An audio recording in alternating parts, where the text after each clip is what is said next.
Assalamualaikum warahmatullahi wabarakatuh. Pernyataan Alfian Tanjung dengan meminta maaf kepada publik lewat media patut diapresiasi. Namun demikian, ini juga pelajaran buat kita semua sebagai anak bangsa, bahwa kita harus benar-benar melihat sejarah dengan hati yang jernih. Kita tidak boleh memutarbalikkan sejarah, karena masih banyak ribuan bahkan jutaan saksi yang akan membuktikan bahwa kebenaran sejarah masih ada. Untuk itu, berhati-hatilah ketika kita mencoba menafsiri, mengomentari, bahkan mungkin tidak terasa akan membelokkan sejarah. Untuk itu, pelajaran buat kita semua, siapapun, sejarah NKRI sudah gamblang. Sejarah tumpasnya PKI juga sudah gamblang. Maka, sekali lagi, GP Ansor maafkan. Namun demikian, pelajaran buat kita, jangan mengusik kesejaraan yang sudah mapan. Kesejaraan yang menjadi fakta bagi anak cucu kita. Sekali lagi, jangan coba-coba rubah fakta sejarah. Assalamualaikum warahmatullahi wabarakatuh.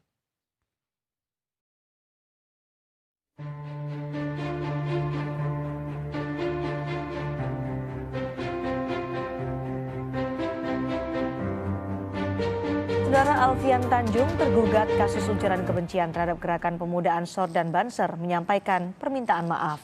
Pernyataan maaf ini disampaikan Alfian Tanjung dalam keterangan pers bersama pengurus Gerakan Pemuda Ansor.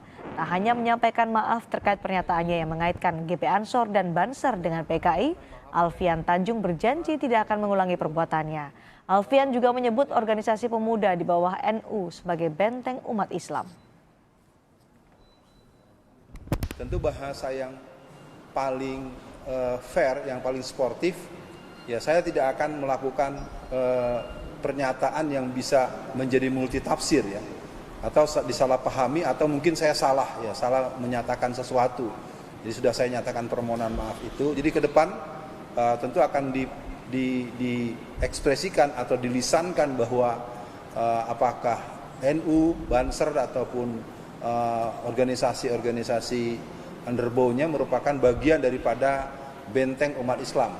Saya pikir bentuknya adalah hal yang telah dialamatkan sebagai bentuk kekeliruan yang dipersoalkan secara hukum ini tidak boleh lagi terulang baik oleh saya sendiri maupun orang lain, karena pemuda NU, Angkatan Muda NU adalah orang yang paling berani dan militan dalam menghadapi gerakan PKI. Jadi dari saya mungkin ke depan akan bisa lebih semangat, karena nanti kalau saya ada yang ganggu, saya akan lapor ke sini nih, ini saya diganggu nih sama pemuda PKI ini.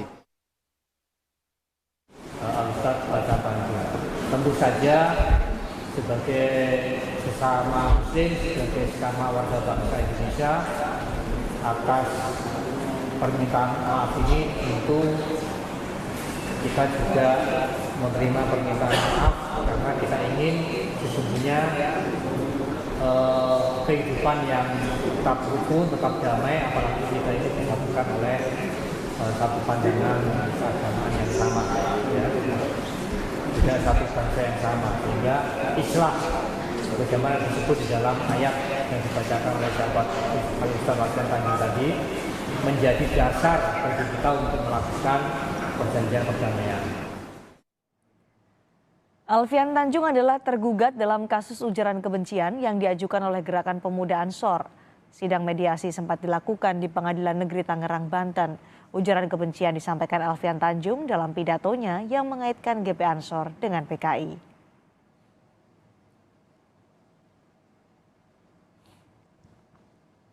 Alfian Tanjung sebelumnya telah tersangkut kasus hukum terkait dengan ujaran kebencian.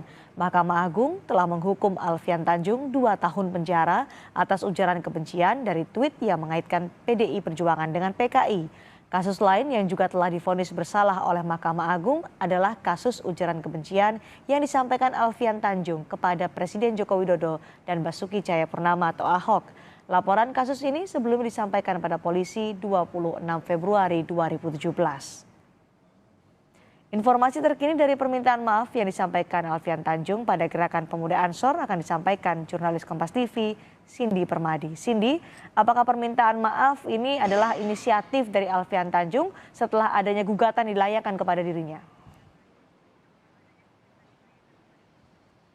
Ya, inisiatif dari siapa ini nanti akan dapat kita tanyakan langsung ke GP Ansor, tapi memang kalau melihat perjalanannya sendiri sudah ada 1 sidang dan 2 mediasi yang berlangsung. Ini juga sebenarnya menjadi salah satu rekomendasi dari hakim pada saat itu untuk agar kedua belah pihak, tergugat dan juga penggugat, atau dalam hal ini adalah LBH, PPGP Ansor dan juga Alfian Tanjung melakukan pertemuan di luar sidang untuk mencari jalan perdamaian. Bersama saya sudah ada Sekjen PPGP Ansor, Pak Abdul Rahman. Selamat sore, Pak. Assalamualaikum. Waalaikumsalam. Pak, mungkin boleh ditegaskan lagi Pak, ini untuk perdamaian yang kali ini ditempuh antara dengan GP Ansor dan juga dari Alfian Tanjung, ini sebenarnya inisiatif dari siapa Pak? Tentu kalau inisiatif meminta perdamaian tentu dari tergugat ya, karena pasti lebih rasional seperti itu. Jadi mereka yang mengajukan permohonan untuk perdamaian atas kasus yang terjadi.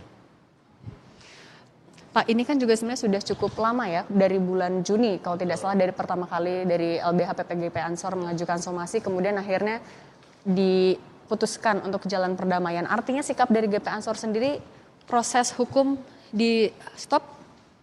Iya, karena di dalam mediasi itu Ustadz Alfian Tanjung sudah menyatakan permintaan maaf, sudah mengakui kesalahannya, sudah secara terbuka kepada publik menyampaikan permintaan maaf itu melalui konferensi pers yang tadi sore kita saksikan bersama.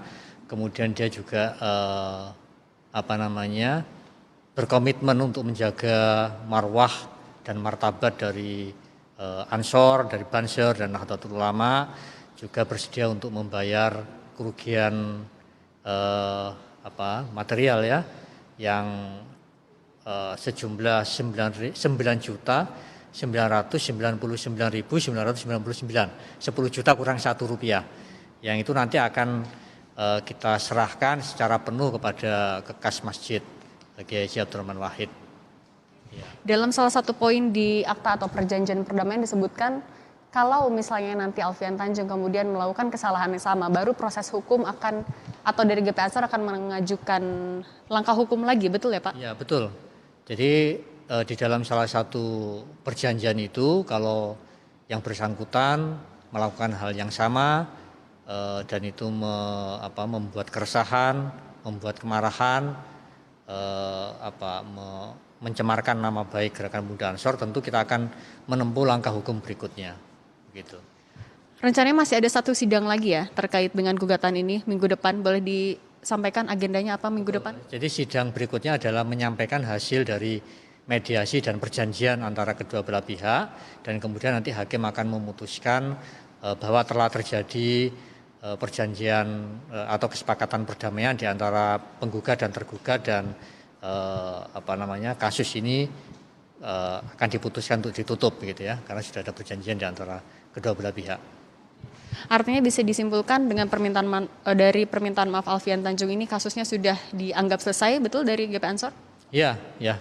Karena beliau sudah mengakui kesalahannya, kekeliruannya, beliau sudah meminta maaf kepada publik dan sudah setuju dengan permintaan kita dalam perjanjian perdamaian itu. Semuanya sudah dipenuhi dan beliau sudah tanda tangan di atas materai begitu ya, yang saya kira dokumennya ini yang akan kita perlihatkan atau kita serahkan kepada Pengadilan Negeri Tangerang. Baik, terima kasih banyak Pak Sekjen PPGP Ansor atas informasinya. Ya, Cindy dan juga saudara, kalau misalnya diceritakan lagi perjalanannya, mulai dari pernyataan Alfian Tanjung yang dinilai menyinggung dari GP Ansor, Banser dan juga dari NU. Kemudian sebenarnya dari PPGP Ansor sudah pernah mengajukan somasi pada pertengahan bulan Juni. Namun hingga tenggat waktu yang ditentukan belum ada respon dari yang bersangkutan. Oleh karena itu dari LBH PPGP Ansor kemudian mengajukan gugatan ke PN Tangerang. Nah, dari situ sudah ada satu sidang yang berlangsung, 2 mediasi. Kemudian di antara itu sebenarnya dari Alfian Tanjung sendiri kemudian meminta agar diselesaikan secara kekeluargaan saja, termasuk juga dengan mendatangi kantor dari GP Ansor untuk bertemu langsung juga dengan Gus Yakut Khalil Qomas. Di situ kemudian ada beberapa poin yang disepakati oleh keduanya yang kemudian dituangkan dalam akta perjanjian perdamaian yang rencananya pada minggu depan dalam sidang juga ini akan ditunjukkan kepada hakim. Cindy. Baik, terima kasih Cindy Permadi laporan langsung terkait dengan permintaan maaf Alfian Tanjung yang mengkaitkan GP Ansor dengan PKI.